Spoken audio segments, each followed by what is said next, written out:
I wanted to just come out and play hard, being very limited in my knowledge of our offense. I thought Coach Van Gundy did a great job of, just putting in 5 things that we could go to, and we ran them to death, but they worked, and everybody just played hard. I thought Aaron Gray was a real,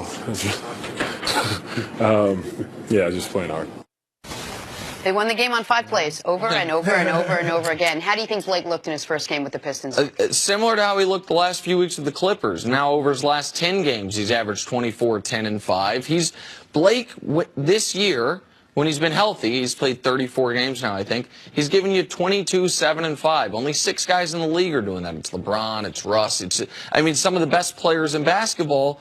Blake is still, he's not a superstar to me anymore. Maybe marketability he is, but play he's not. But he's still a really good player, and he played like it. The big question, obviously, is with the $170 million, 5 years or 4.5 years left on his deal, his health. But he immediately becomes the best player on the Pistons and one of the 6 best players in the whole Eastern Conference. Well, that's your point. It's the East. This team or Detroit in the West would be what the Clippers are or were with him. But in the East, I think going forward, maybe not this year, but going forward, they could be a top 4 team in the East. And I think, look, Blake Griffin has become underrated. His passing, and you saw it last night, he is a playmaker. And we used to see it when Chris Paul would sit out and be injured.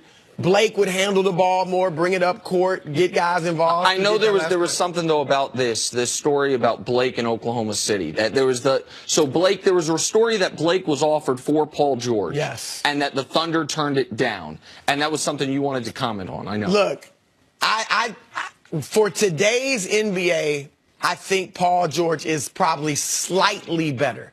Slightly, just for today's style of play, because he can get out and guard on the perimeter. He's a better 3-point shooter and all that. But they're in the same level. They're close. They're on the same level. I would have done the trade if I was OKC. And here's why. Right now, I would have done it because Blake is locked up.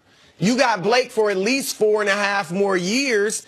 Paul George might stay next year, but that doesn't guarantee he's going to stay another 4 years. Well, so my read into it, we're similar page, was the fact that OKC didn't do this trade when they have Russ locked in, when they tells me they fully believe Paul George is coming back for at least 1 more year. If they thought Paul George, if they were hearing from his people or within the organization, Paul George is leaving after this season, I think they have to make that move because OKC hasn't been a free agent destination. The fact that they didn't make that move tells me, I think, that Sam Presti believes they have Paul George. Or they don't trust that he could stay on the court. Yeah, sure. Well, that's the thing, too. Yeah, he is injury prone. And again, you probably doesn't mean you're going to win a title with Blake. But remember, he's from Oklahoma. It's about getting the fans involved. The only way I don't do that move is if I sit down with Russ as the best player on the team and say, look, we got this offer. What do you think? If Russ is adamantly against it, even after I explain, look, Paul might leave. Yep. We got Blake for 4 years. And Russ was, no, let's go with what we got. I can convince Paul to stay. Then I wouldn't have done it. All right, wild ending to the Thunder's-Nuggets game. First, the aforementioned Paul George hits a 3 to tie it with 2 seconds to go. What about George? Second, Gary Harris hits a 3 at the buzzer to win the game. And then Russell Westbrook runs into a fan on the court. Well, I didn't really run into him, but the fan was right there, and he kind of shoved him. Can't really blame him. He didn't really know what the fan was going to do. Chris, what do you do in a situation like that? Look, I have no problem with what Russ did, and I think the league should not fine him.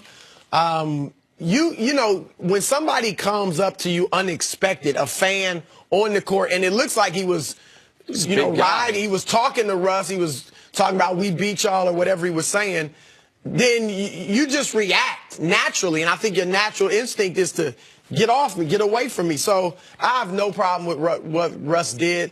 The bigger problem is with the security in Denver. Yeah, how do you even get on the court? Listen, that fan and the NBA are lucky Russ didn't punch him. Yeah. And if Russ had punched him, the guy's trespassing.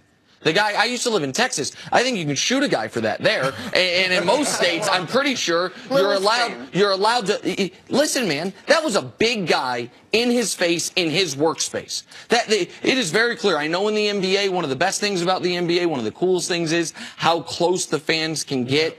But it is, you got to treat that actual court like an electric fence. You cannot go on there. And to get in Russ's face right after an emotional, tough loss, and again, I want to mention this, that's a big dude.